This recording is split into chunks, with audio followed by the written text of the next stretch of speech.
bloco do programa Resposta Certa. Comentaremos agora a ênfase de Direito do Trabalho do 7º Exame de Ordem Unificado, com a nossa professora Jimena Samuel. Pessoal, boa tarde, né? Então vamos analisar a prova da OAB aí, a prova que vocês realizaram ontem. Bom, antes de nós entrarmos no mérito aí, no debate das questões e da peça processual, quero deixar vocês bem tranquilos, porque realmente a prova ela foi difícil, né? Claro que na verdade assim, de novidade com relação à peça processual, nenhuma novidade no que diz respeito ao grau de dificuldade, né? Nós fizemos inclusive em sala de aula um RO que caiu aí pelas últimas provas e até os alunos do próprio curso presencial acharam um tanto difícil, né? Então quer dizer que a prova, e eu até acreditava que com relação à peça processual, na pior das expectativas, ela viria uma peça extensa, como nas peças anteriores que a FGV se mostrou. E dito e feito, ontem realmente, né, foi uma peça um tanto extensa e diria a vocês difícil, com um certo grau de complexidade, que depois nós vamos ver o porquê de tanta complexidade nessa peça. No que diz respeito às questões, pessoal, aquilo que eu falava nos últimos dias em sala de aula, com relação ao grau de dificuldade das questões, por incrível que pareça, a FGV ela se manteve, na verdade, com a mesma apresentação de questões, do grau ser ali um grau mediano de dificuldade, né? Na verdade, a FGV está se mostrando aí, exigindo o conhecimento dos candidatos nas questões no que diz respeito ao entendimento jurisprudencial do TST, consubstanciado lá em súmulas em OJ, certo?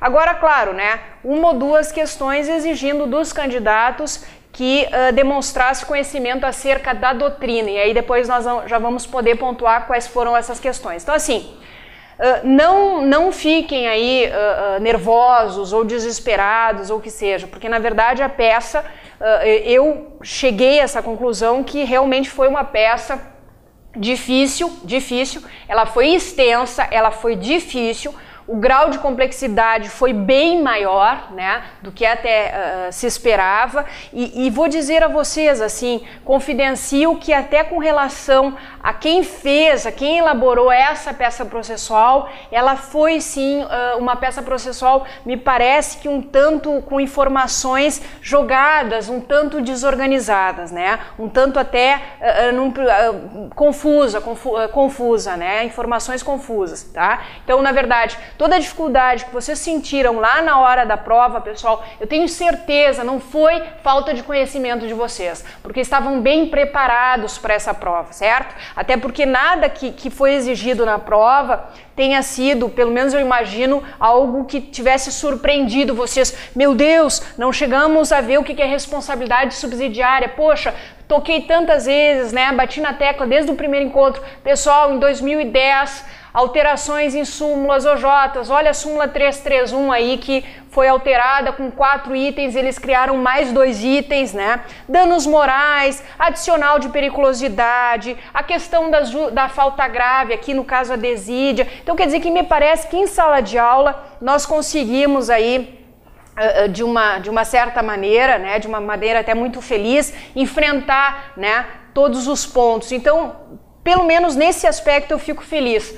Fico chateada por terem enfrentado uma prova que vem extensa, que vem complexa no que diz respeito à peça processual, né? Me parece que não houve novidade nenhuma, né? Mas com relação às questões, uma questão sobre recurso de revista, uma questão um tanto fácil no sentido de se aplicar, fácil no sentido de ser simples, né? De não ter tantas informações, de vocês terem que buscar informação lá em súmula e OJ, certo? Mas assim, me parece que nada de novo que não tivesse sido visto aí ao longo dos nossos encontros, certo? Então vamos fazer o seguinte, pessoal, vamos começar primeiro comentando a peça prático-profissional. Primeira observação que eu gostaria de pontuar, que me parece que os candidatos não encontraram dificuldade e era o grande medo e receio de como é que nós iríamos, isso sendo questionado ao longo do curso, como é que nós iríamos, Jimena, como é que nós vamos descobrir qual é a peça, né? Claro que, na verdade, havia uma expectativa para uma inicial, até porque a FGV não se mostrou ainda com uma inicial e já havia se mostrado com recurso ordinário e com contestação. A peça foi um recurso ordinário, eu acho que os alunos não tiveram grandes dificuldades ou nenhuma dificuldade em descobrir que era um recurso ordinário, até porque se tinha lá a decisão, né, a sentença e, na verdade, toda a decisão desta sentença, né? E é claro, da decisão da sentença, né, e era uma decisão definitiva, com resolução do mérito, cabível só ao nosso célebre, né, recurso ordinário, que está disposto lá no artigo 895, inciso 1º da CLT. Pois bem, então, primeiro passo seria a identificação da peça. Eu imagino que os queridos alunos aí não encontraram dificuldade em identificar a peça. Pois bem, aí, pessoal, na verdade, qual seria o ponto que eu sempre dizia em sala de aula? Se eles te dão qual é a decisão, qual é o teor desta decisão, o recurso ordinário, ele é possível para quê? Para atacar os fundamentos da sentença, para atacar a sentença, a decisão do juiz. Então, vocês deveriam se organizar, como por diversas vezes eu colocava no quadro em sala de aula para vocês. Olha, vamos verificar ali o que a decisão decidiu, X ou Y, para que vocês possam montar o recurso ordinário de vocês, impugnando e atacando o que a decisão o que a sentença havia decidido, certo? Então, assim, algumas observações. Esta peça, esse recurso ordinário, vocês deveriam ter feito em duas peças, aquilo que a gente via em sala de aula, né? A primeira peça, chamada folha de rosto do recurso ou petição de encaminhamento, que ela seria dirigida para o juiz do trabalho, certo? Bom, me parece aí que tu tens a decisão, né, de uma vara do trabalho, tu tinha ali qual era o número, tu tinha que a vara do trabalho era de Tribobó do Oeste, então aquelas informações que eu sempre dizia, se não tem informação nenhuma no problema, vocês botem os pontinhos, as reticências. Se eles derem as informações no problema para vocês, vocês devem só ali acrescentar. Pois bem, então a primeira peça seria dirigida para a vara do trabalho de Tribobó do Oeste, né? Sendo que a segunda, então, seria para o TRT, né? E nós teríamos na primeira peça ali, que eu chamo a atenção de vocês, né, para a primeira peça, vocês teriam que colocar que quem é que vocês estariam como advogados de quem, né? Eles pedem para vocês servirem de advogados da segunda ré, né? Da segunda ré, olha só, apresente a peça respectiva para a defesa dos interesses da segunda ré. Aí tu teria que pontuar bem, olha aqui, ó, Jurandir Macedo, ele ajuizou em face da primeira ré, da primeira reclamada, Aéreo Auxílio Aeroportuário Limitada. E a segunda ré, que era a tua cliente, que tu ia interpor o recurso por esta segunda, era Aeroportos Públicos Brasileiros. Olha o detalhe, empresa pública, tá? Então tu teria que fazer da seguinte forma, Aeroportos Públicos Brasileiros, empresa pública, já qualificado nos autos, né? Colocar nessa primeira peça que tu vem tempestiva e respeitosamente. Lembram-se que eu trabalhei com vocês em sala de aula, um recurso ordinário, e aí, inclusive, trouxe o espelho para que a gente pudesse analisar e verificar o que exatamente a FGV iria valorar com relação ao que foi colocado na peça. E aí dizia, olha, vocês devem observar, o candidato deve demonstrar conhecimento acerca dos pressupostos de admissibilidade, tanto os subjetivos quanto os objetivos. E que o mais interessante que nesse comentário da peça, dado pela própria banca da FGV, eles colocaram, olha, tu pode colocar o teu conhecimento acerca dos pressupostos de admissibilidade na primeira peça, como tu pode colocar também na segunda peça, né? E aí eu fazia a sugestão que vocês colocassem já na primeira peça, para se livrar logo desses pressupostos de admissibilidade na primeira peça, para poder adentrar e quebrar a cabeça no mérito do teu recurso ordinário. Então, assim, o que tu deveria colocar ali na primeira peça? Vem tempestiva para demonstrar o pressuposto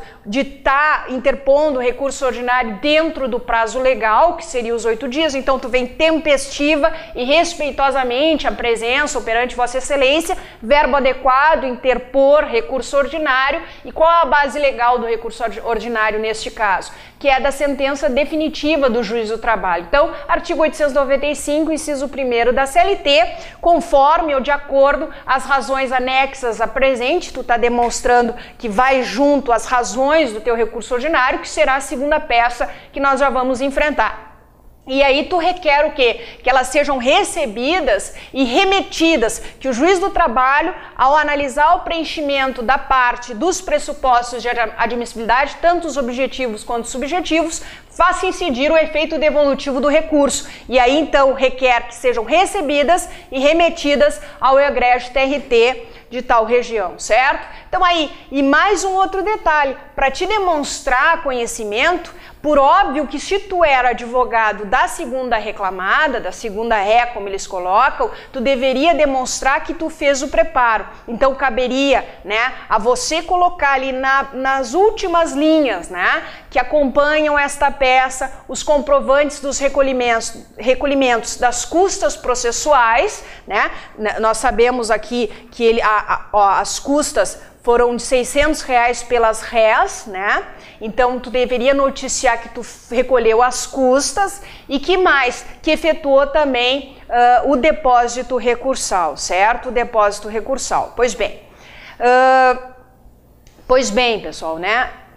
Alguém poderia dizer assim, tá, Jimena, mas eu poderia simplesmente silenciar quanto a efetuar o depósito, até porque eu me lembro que tu falava lá da súmula 128, uma súmula do TST tão importante acerca do depósito recursal, no item 3º, mas espera um pouquinho, a gente não sabe se a primeira reclamada, ela interpôs o recurso ordinário e a gente não sabe se ela efetuou o depósito recursal para poder aproveitar, no caso, a nossa cliente, né, onde diz lá, ó, súmula 128, item 3º do TST, havendo condenação, e cuidado, lá é solidária, então cuidem, aqueles que acreditavam que não precisaria noticiar que efetuou o depósito, com conhecimento na súmula 128 no seu item 3º, errou. Por que vocês erraram? Porque na verdade a súmula fala em condenação solidária, não, aqui era condenação subsidiária, então tu deveria sim noticiar o recolhimento dos comprovantes lá das custas processuais e também do depósito recursal. Então não daria para aplicar ali o entendimento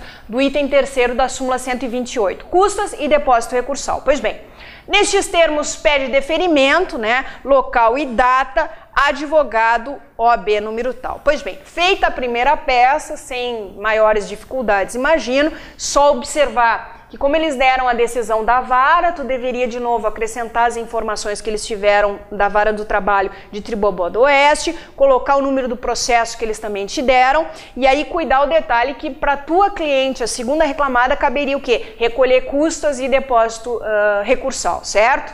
Passamos agora à análise e elaboração da segunda peça. Pois bem, nas razões do recurso ordinário, tu deverias colocar lá, né, ao egrégio TRT, né, excelentíssimo senhor desembargador, presidente do TRT, como quisessem, colocar a origem, tal vara do trabalho de Tribobó do Oeste, né, quem seria o recorrente no nosso caso ali, né, seria a empresa pública, né, e o recorrido seria o Jurandir Macedo, o número do processo.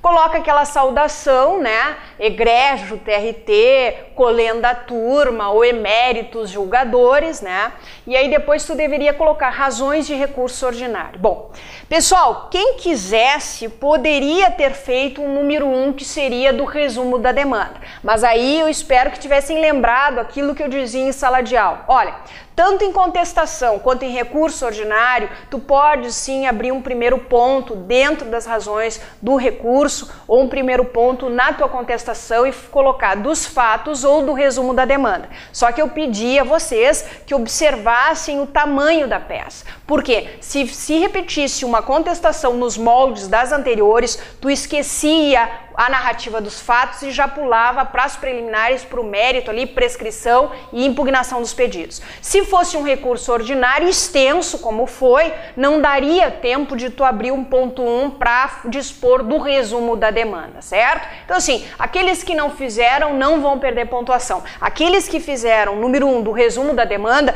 espero que tenham só simplesmente pontuado, feito a narrativa dos fatos do processo, mas de forma bem objetiva para não ter perdido tempo aí não perder tempo para poder fazer o mérito desse recurso ordinário e também não restar prejudicada a elaboração ali, a resolução das questões, certo? Pois bem, aí passamos para aquilo que nos interessa. Preliminarmente do recurso ordinário. Preliminares nesse RO não tinha. Então, o que nós tínhamos? Nós tínhamos o mérito do recurso ordinário. Bom, então, número 1 do mérito, ou simplesmente mérito, a primeira matéria a ser atacada seria, sem sombra de dúvida, a prescrição, né, pessoal? A prescrição. Por que isto? Porque, na verdade, o que acontece? Na audiência, houve lá uma defesa, né? Se aduziu de forma genérica a prescrição. Depois, o juiz decidiu que não houve a prescrição, porque alegando que o curso desta foi interrompido, né? Então, assim, pessoal, a primeira matéria do mérito desse recurso ordinário seria com relação à prescrição, né? Então, assim, ali o juiz decide dizendo, afastando a prescrição, não acolhendo a prescrição, né? Dizendo que o curso já foi interrompido. Só que tem um detalhe, a interrupção, ela não houve a interrupção da primeira ação, então desta aqui não. Então o que acontece? Na verdade deveria se requerer a reforma da decisão, né? Porque, vê bem, na verdade, não existiria aí isso que foi alegado, que foi decidido pelo juiz, que seria a questão lá do que ele alega com relação a ter ocorrido, né, a interrupção, querendo trazer, me parece, a súmula 268 do TST. A ação trabalhista, ainda que arquivada, interrompe a prescrição somente em relação aos pedidos idênticos. Só que tem um detalhe, a súmula 268, que me parece foi onde o juiz, nesse problema, ele decidiu, dizendo que, olha, não há prescrição, pois o curso desta foi interrompido, aplicando a súmula 268, cabe lembrar que a súmula 268 do TST dispõe acerca da interrupção da primeira ação, tão somente, né? E aí, na verdade, aqui não houve ajuizamento uma única vez, nós tivemos duas vezes ajuizamento, certo? Então, me parece que sim, vocês deveriam arguir aí a prescrição em grau de recurso ordinário, e não só a prescrição bienal, mas também a prescrição de 5 anos, a de 2 anos e a de 5 anos, né?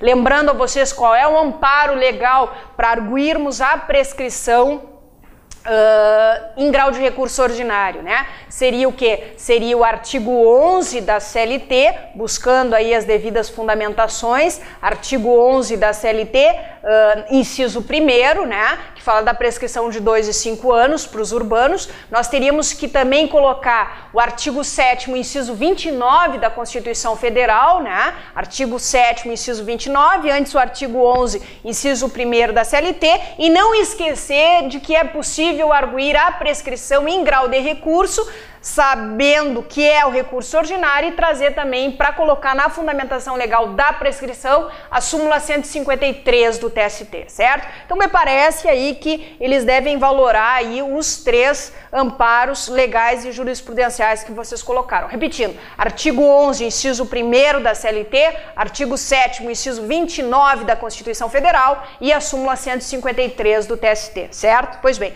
e claro, requerer ao final do tópico da prescrição, né, que fosse acolhida a prescrição arguída com a consequente extinção do processo com resolução do mérito, certo? Pois bem. E aí passamos para o mérito propriamente dito, né, do recurso ordinário. Então, assim, seguindo ali o que conforme a decisão, atacando o que foi decidido pelo juiz, né? Na verdade, eu chamo a atenção de vocês que ele fala que não há prescrição. Bom, já dissemos no recurso ordinário que há prescrição, em primeira matéria de mérito, né? Depois ele diz em decisão que a segunda ré foi tomadora dos serviços, logo é parte legítima. Nós sabemos que não, que a nossa cliente ela é parte legítima. Nós deveríamos alegar no mérito ilegitimidade da segunda reclamada da nossa cliente. Por quê, pessoal?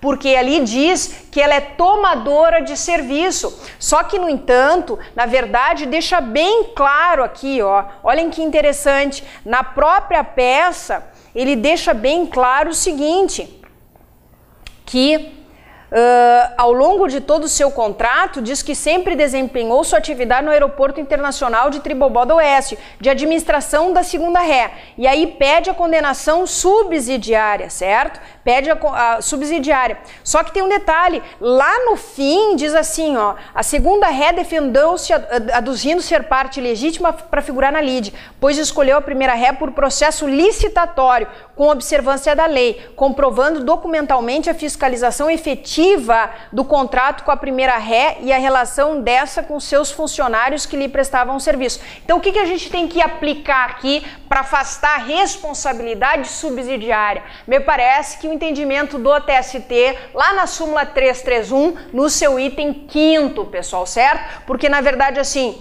não houve falha na fiscalização, certo? Não houve falha na fiscalização, se passou por processo licitatório e o mais importante, não foi aí o mero inadimplemento e, na verdade, se comprovou documentalmente a fiscalização que era efetiva. Então, nós deveríamos aplicar a súmula 331 no seu 5º item para poder afastar aí a legitimidade da nossa cliente para figurar no polo passivo. Então, arguindo ilegitimidade de parte, no caso da segunda ré, tá? E aí trazer, então, me parece, súmula 331, item 5º, e também, pessoal, sem sombra de dúvida, nós deveríamos trazer também, por óbvio, o artigo 71 da Lei 8666 de 93. Então, me parece que eu acho que capaz da banca considerar a súmula 331 no seu item 5º do TST e também o artigo 71 da Lei 8.666 de 93, tá? Que é a lei que dispõe sobre as licitações. Pois bem, depois, num segundo momento ainda, né, então em mérito nós teríamos prescrição, nós teríamos ilegitimidade da nossa cliente, o juiz decidiu fazendo a reversão, ou melhor, ali fazendo a conversão da despedida por justa causa para uma despedida sem justa causa. Bom, aqui me parece, pessoal, que na verdade nós, como advogados da segunda ré, nós deveríamos firmar pé da ocorrência, sim, de falta grave pelo empregado. E que falta grave era esta? Era falta grave de desídia, né? Então, sem sombra de dúvida, nós deveríamos firmar pé com relação a isto. Por quê, né? Porque a lei diz, pessoal, com as próprias informações que a proposta de peça nos dá, né? Diz que ele se juntou documentação comprobatória das ausências não justificadas e diversas advertências e suspensões pelo comportamento reiterado de faltas injustificadas. Poxa, pessoal, comportamento reiterado de faltas injustificadas, isso configura a falta grave e desídia. Então, como é que tu iria fazer, Jimena, como é que eu iria dispor de um parágrafo sobre a justa causa? Firmar pé de que realmente configura-se a desídia, sim, né? Tu quer reforma da decisão, né? Por quê? Porque essa despedida, ela pode não, ela deve ser por justa causa, porque o empregado, ele foi desidioso. E aí tu teria que transcrever exatamente pro teu parágrafo essas informações que eles te deram. Olha, as faltas, conforme documentação juntada pela ré ou pelas rés, né? Documentação esta comprobatória das faltas injustificadas. E aqui lembrando, pessoal, a quem cabe provar falta grave, justa causa no processo de trabalho. Lembra? A justa causa, a falta grave, quando for imputada ao empregado, o ônus de prova sempre será do empregador, conforme o que? O artigo 818, porque é esta empresa que está imputando, que está alegando a falta grave ao empregado, né? E mais, teríamos que trazer o 333, inciso 2º do Código de Processo Civil, que diz, olha, cabe ao réu o que? Provar fato impeditivo, modificativo ou extintivo. Na verdade, no momento em que a empresa alega uma falta grave, ela está alegando, ela que deve provar, artigo 818 da CLT, e está alegando um fato que vai impedir, que vai modificar a pretensão do autor, qual seja despedida sem justa causa e pagamento de todas as verbas rescisórias. Então, me parece que o ônus de provar esta justa causa era do empregador e eis que o empregador se desincumbiu perfeitamente, conforme as informações, inclusive, que eles trouxeram na proposta de peça, dizendo, juntando documentação comprobatória das ausências não justificadas,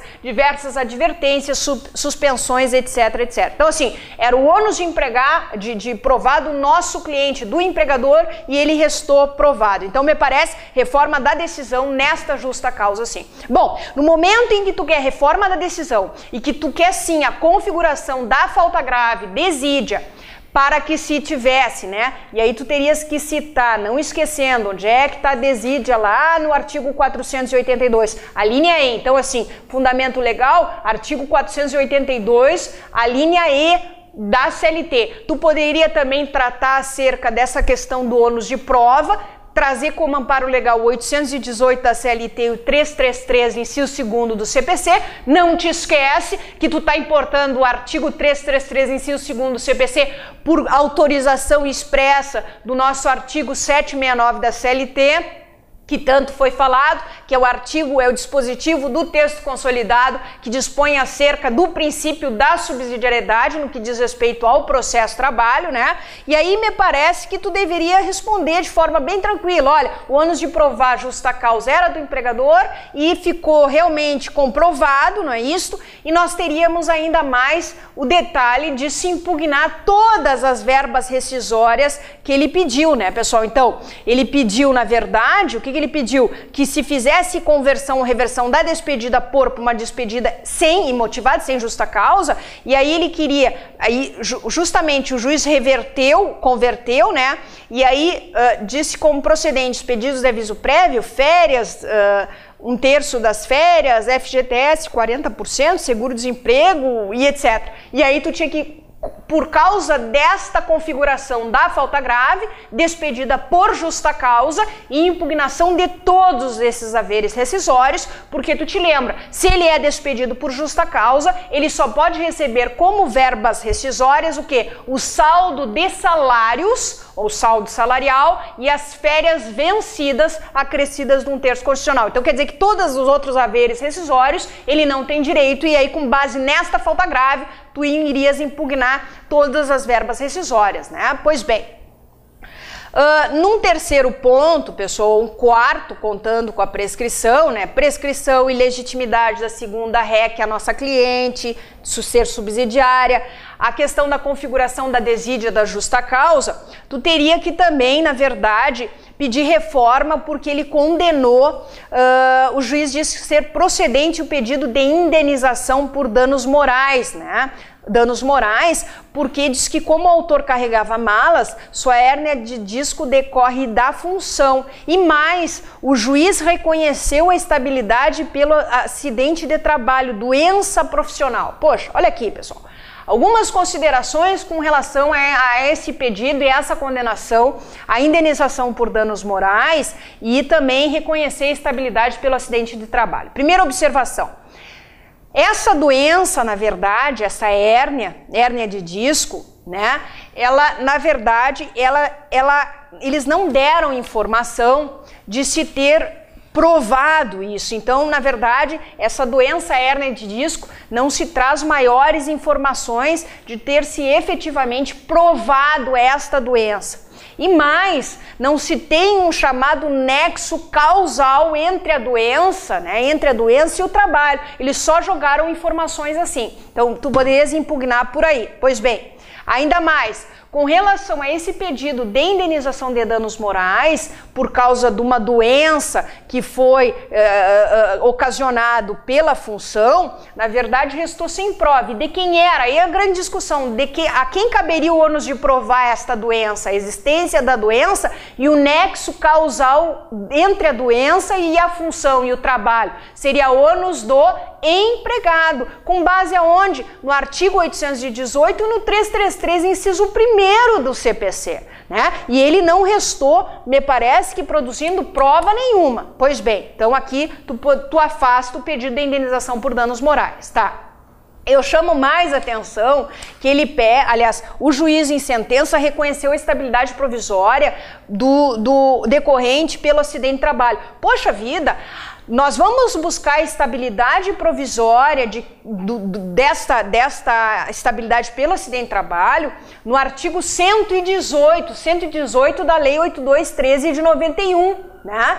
E muito em sala de aula nós discutíamos, eu passei para vocês a lista dos empregados, eu acho que vocês se recordam, que detém estabilidade provisória. E lá o artigo 118 da Lei 8213 de 91, que é a lei que dispôs no Brasil acerca dos benefícios previdenciários, ela é muito clara, pessoal. Na verdade, assegura o direito à estabilidade provisória por período de 12 meses, após a cessação do auxílio-doença ao empregado acidentado. Vê bem, então aqui, aí vem a súmula 378 do TST e diz, no item 1º, ser constitucional o artigo 118 da Lei 823 de 91. Nesse problema, eles não colocam o seguinte, que ele ficou lá como se diz, encostado na Previdência Social, né, recebendo auxílio-doença, não disse, né, e mais, o item 2º da súmula 378 do TST diz o seguinte, que são pressupostos para a concessão da estabilidade o afastamento superior a 15 dias e a consequente percepção do auxílio-doença, pessoal acidentário, e essas informações eles não deram pra gente, então imagina-se o quê? Que ele não ficou afastado, ele não recebia não tinha percepção aí do auxílio-doença, certo? Acidentário. Então, me parece que com base em tudo isto, vocês poderiam requerer a reforma da decisão, certo? Bom, olhem só, pessoal, com relação à devolução de descontos do Vale Alimentação, né, não precisaria requerer reforma da decisão, até porque o juiz decidiu de forma favorável ao nosso cliente, dizendo que improcede a devolução de descontos do Vale Alimentação, certo?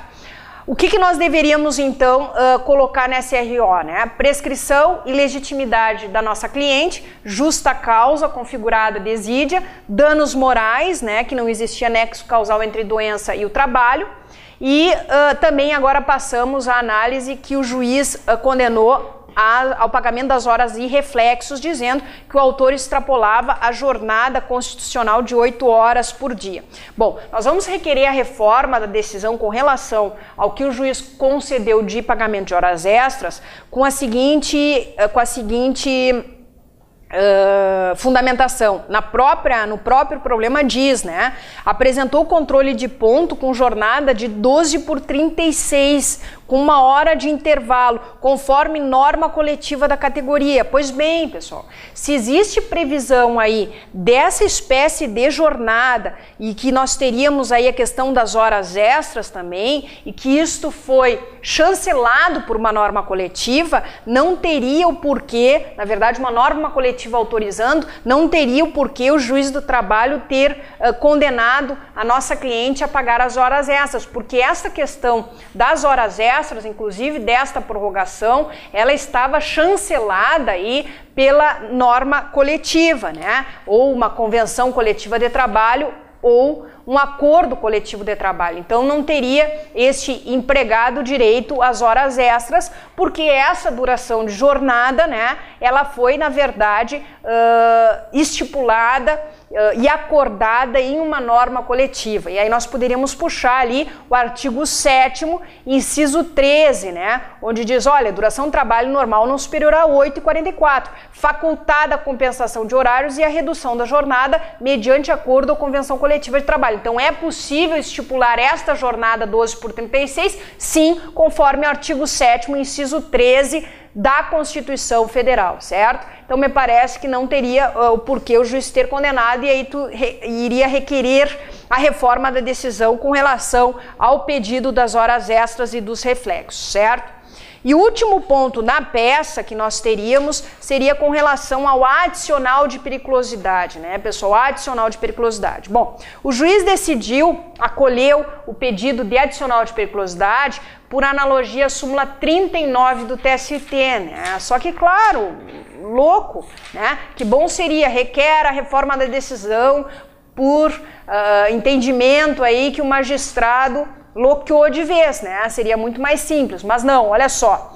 A súmula 39 do TST, que inclusive nós trabalhamos em sala de aula, dispõe que os empregados que operam em bomba de gasolina frentista têm direito ao adicional de periculosidade. Então, quer dizer, como é que vai conceder um adicional de periculosidade para um sujeito que não é frentista, porque a súmula 39 ela dispõe sobre o frentista, e ainda mais diz qual é a função do reclamante, do Jurandir. Ele trabalhava como auxiliar de carga e descarga de aviões, e mais, diz ali, pessoal, que ele não, o próprio autor afirmou que não ficava em área de risco no abastecimento do avião, pessoal. Então ele não teria direito a se conceder aí, vê bem, ele não teria direito, inclusive, e eles colocaram já como uma informação para que tu pudesse, na verdade,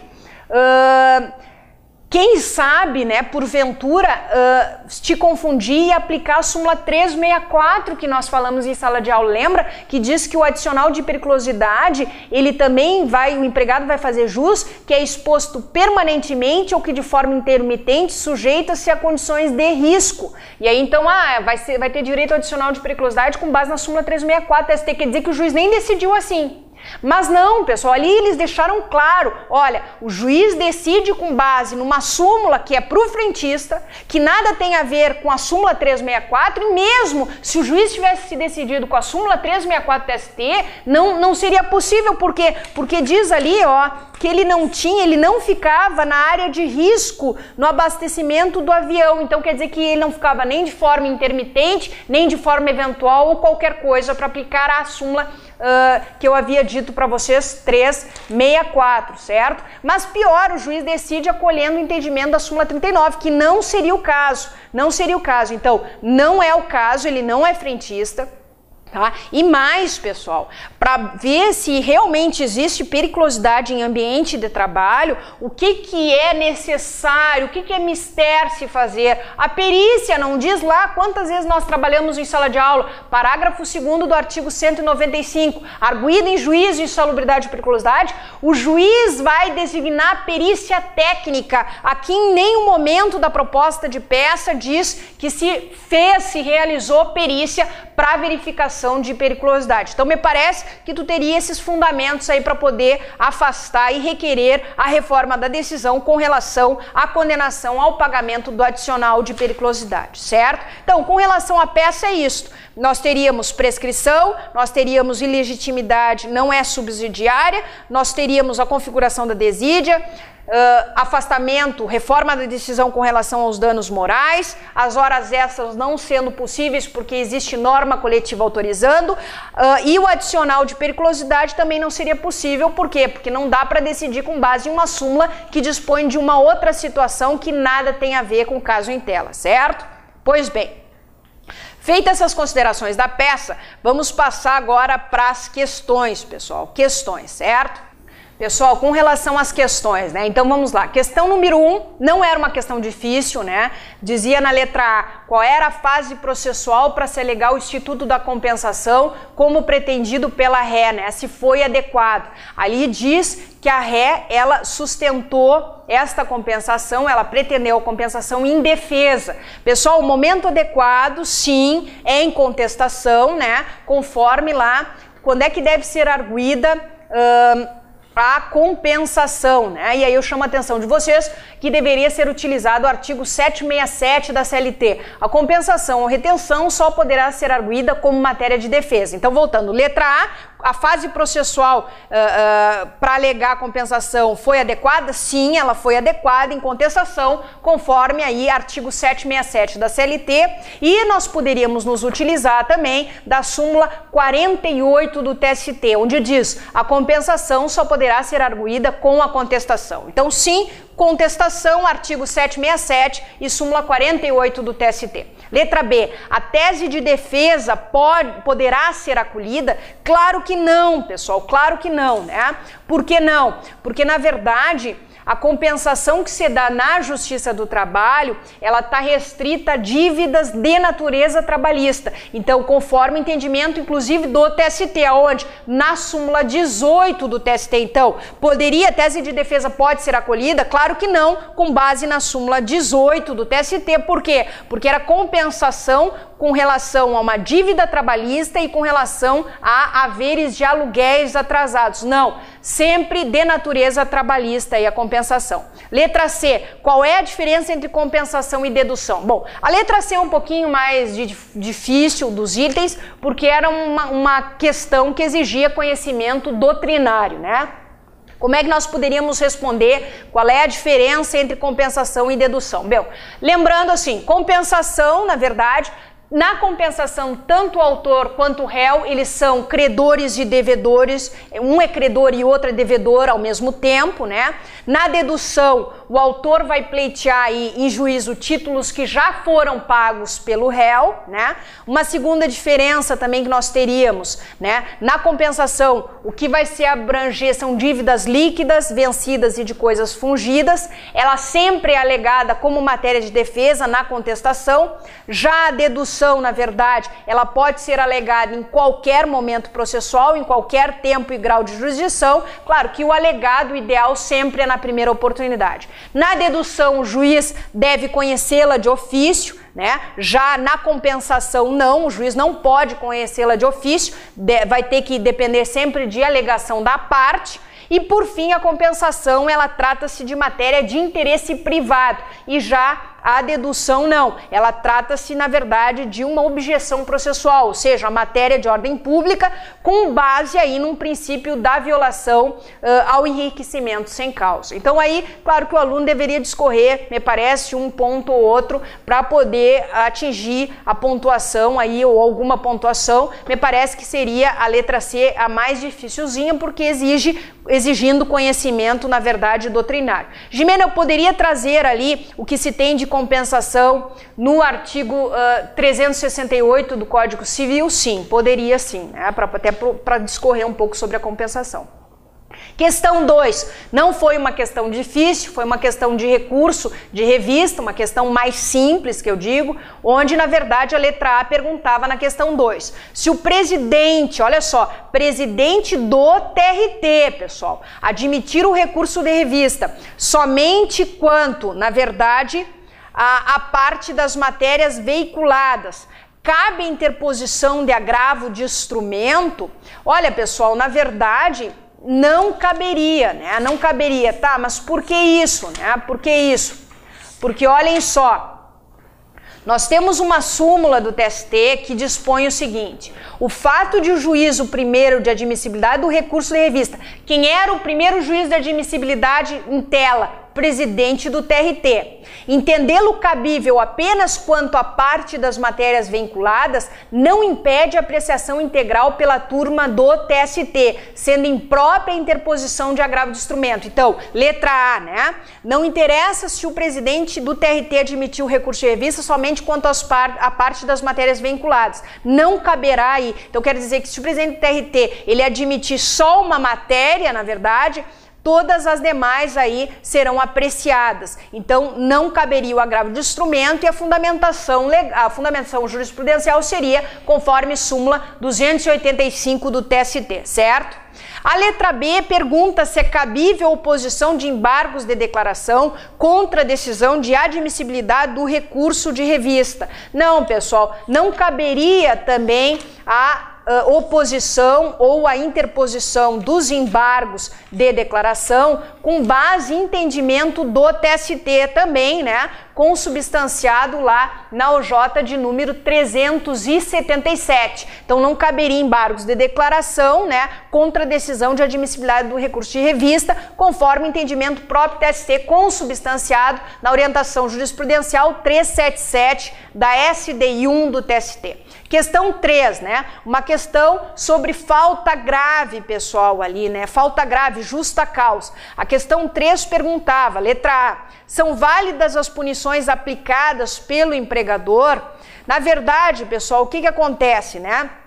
Na verdade, nós teríamos ali uma ordem legal, né? Porque diz que o empregado se recusa a cumprir ordem manifestamente ilegal de seu superior hierárquico. Então, no momento que o empregado se nega a cumprir uma ordem legal, ele está cometendo a falta grave, ato de insubordinação. Tá, e esse ato de insubordinação, falta grave, nós encontramos no artigo 482, a linha H, certo? Pois bem, então ele se negou. Então, são válidas as punições na verdade, o que acontece?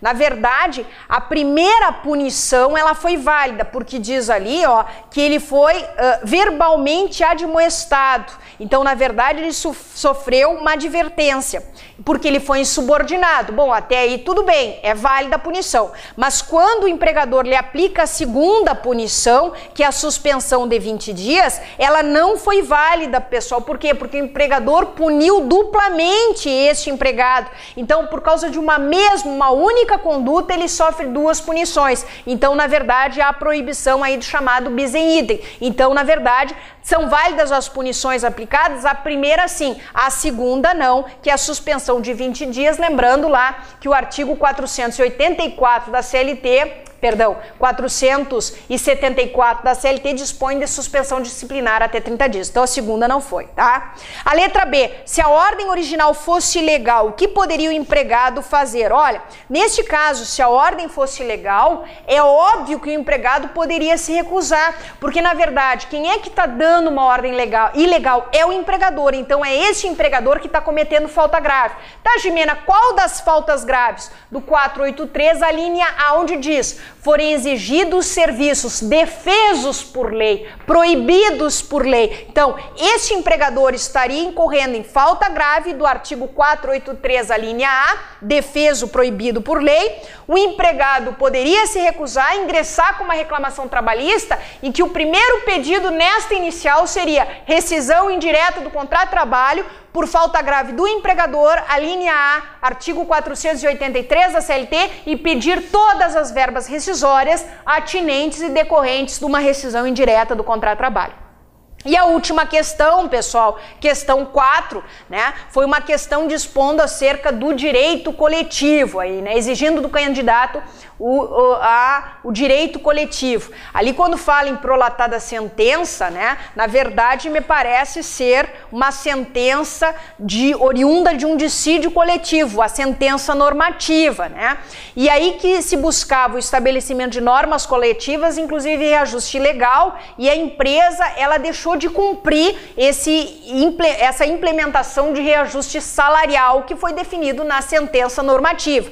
Letra A, na qualidade de advogado procurado pelo empregado, qual é a medida, né, que deveria ser proposta para garantir o cumprimento desta decisão? Me parece que, sem sombra de dúvida, aí a medida seria a ação de cumprimento, né? Lembrando a vocês que na CLT nós temos à disposição a ação de cumprimento no artigo 872, né? E aí nós colocaríamos ali o parágrafo único do artigo 872 da CLT, então caberia ajuizamento de ação de cumprimento, para se fazer cumprir aí o que foi decidido na sentença normativa de um dissídio coletivo. Artigo 872, parágrafo único da CLT. E na letra B, pergunta qual o termo prescricional a ser considerado para efeito de exigibilidade dos créditos referentes ao reajuste salarial concedido. Bom, me parece que nesse caso, pessoal, o prazo prescricional nós deveríamos aplicar, inclusive, o entendimento do Colendo Tribunal Superior do Trabalho, que nós encontramos na súmula de número 350 do TST, onde diz, né, o prazo de prescrição com relação à ação de cumprimento de decisão normativa flui apenas da data de seu trânsito em julgado, né? Então nós teríamos que aplicar que o prazo prescricional inicia aí, na verdade, com relação à ação de cumprimento de decisão normativa, ela vai fluir apenas a partir da data do seu trânsito em julgado, né? Então nós teríamos que aplicar qual o termo, né? O termo seria então a data de seu trânsito em julgado da ação de cumprimento e aplicar o entendimento do TST na súmula do 350 do TST. Vocês observem, né, que na verdade não houve trânsito em julgado, porque houve impugnação via recurso, né? E não se diz aí do trânsito em julgado. Aí nós deveríamos aplicar a súmula 350 do TST, certo? Pessoal, considerações finais com relação à prova, né? Fiquem tranquilos, porque na verdade vocês não se depararam com uma prova que, meu Deus, né? Nós não sabemos nada. Não, na verdade, tudo me parece, nada foi surpresa para vocês. Os institutos nós trabalhamos em sala de aula e eu até disse para vocês nos últimos dias de despedida, no último dia, se vocês estão lembrando aí, eu dizia que na pior das hipóteses a peça viria nos moldes, né? Um RO, uma contestação ou quem sabe pela primeira vez uma PI bem extensa. Recurso ordinário bem extenso, né? Um tanto complexo, porque vocês deveriam demonstrar conhecimento acerca do ônus de prova, né? A quem caberia provar o quê, né? Distribuição de ônus de prova. E com relação às questões, me parece que o grau de dificuldade se manteve igual das provas anteriores, pelo menos essa última prova, em que pelo menos dos itens ali, 2 a 3 itens, 2 itens eu tenho certeza que vocês conseguiram enfrentar, né? Salvo algum item aí que exigia conhecimento da doutrina trabalhista, porque o restante das questões, tirando a diferença entre compensação e dedução, questão de recursos com base em entendimento do TST em súmula OJ, né? Questão 3 exigindo conhecimento também das faltas graves, né? Um pouco de doutrina. E questão 4 aí uma questão específica sobre dissídio coletivo, ação de cumprimento e entendimento jurisprudencial do TST, certo? Eu espero aí que vocês consigam, vamos aguardar por óbvio, né? Não adianta eu vir aqui dar olha, minha opinião com relação à resposta, elaboração da peça, das questões processuais, porque nós sabemos que o que importa realmente para a aprovação de vocês é o que a banca vai considerar de certo, de adequado e o que vem no espelho, o que vai ser valorado na peça e nas questões de vocês, certo? Vamos aguardar ansiosos aí que a banca ela venha com os critérios de correção mais tranquilos, não tão equivocados como nas últimas provas e que vocês consigam a aprovação de vocês e de novo aí, né, sempre reiterando o meu apoio, né, para vocês naquilo que vocês precisarem sempre, certo? E agora eu espero que vocês descansem um pouco depois do enfrentamento dessa prova, que sim, foi uma prova difícil sim, certo? Uma boa tarde a todos, um beijo grande a vocês, sucesso e felicidades. Voltamos a seguir com mais um comentário da segunda fase do 7º Exame de Ordem Unificada.